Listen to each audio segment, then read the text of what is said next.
புதிய தொழிலாளர் சட்டங்கள். மத்திய அரசு தொழிலாளர் சட்டங்களை நவம்பர் 21 முதல் நடைமுறைப்படுத்தியுள்ளது.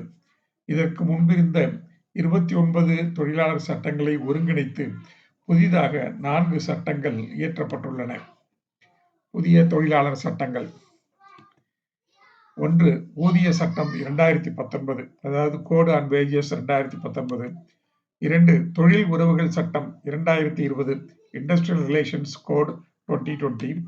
3. சமூக பாதுகாப்பு சட்டம் 2020, கோட் ஆன் சோஷியல் செக்யூரிட்டி 2020. 4. பணி சார்ந்த பாதுகாப்பு, உடல்நலம் மற்றும் பணி சூழ்நிலைகள் சட்டம் 2020, occupational safety, health and working conditions code 2020. இந்த சட்டங்களினால் தொழிலாளர்களுக்கு கிடைக்கும் நன்மைகள் என்ன அப்படின்னு பார்க்கலாம்.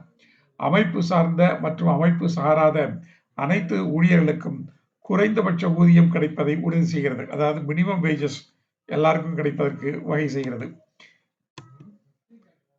வாழ்க்கை நிலைகளை பொறுத்து, அதாவது லிவிங் கண்டிஷன்ஸை பொறுத்து ஊழியர்களுக்கு தேவையான குறைந்தபட்ச ஊதியத்தை ஃப்ளோர் வேஜஸ் மத்திய அரசு நிர்ணயிக்கும்.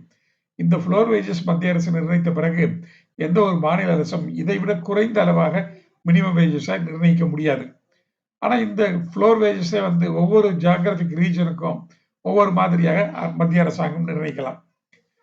ஆண், பெண் மற்றும் 3ஆம் பாலினத்தார் ஆகியோர் அனைவரும் ஒரே மாதிரியாக நடத்தப்படுவார்கள். இதுல ஜெண்டர் டிஸ்கிரிமினேஷன் அப்படிங்கிறதுக்கு இடமே கிடையாது. ஊழியர்களை குறிப்பிட்ட காலத்திற்கு பணியில் அமர்த்திக் கொள்ளும் அனுமதி, அதாவது ஃபிக்ஸட் டெனூர் எம்ப்ளாயிஸ் அப்படின்னு சொல்கின்ற FTE எம்ப்ளாயிஸ், அதுக்கு உண்டான அனுமதியை அரசாங்கம் வழங்கி இருக்கிறது.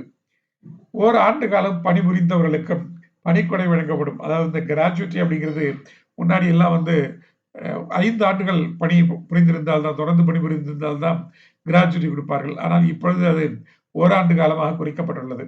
நிறுவனங்களை பதிவு செய்யும் முறை எளிமைப்படுத்தப்பட்டுள்ளது. அதாவது ரெஜிஸ்ட்ரேஷன் பண்ணிக்கிறதுக்கு ஒரு எஸ்டாப்ளிஷ்மெண்ட் இருந்தால் அதை ரெஜிஸ்ட்ரேஷன் பண்ணிக்கிறதுக்கு ஒரே ஒரு ரெஜிஸ்ட்ரேஷன் போதும்.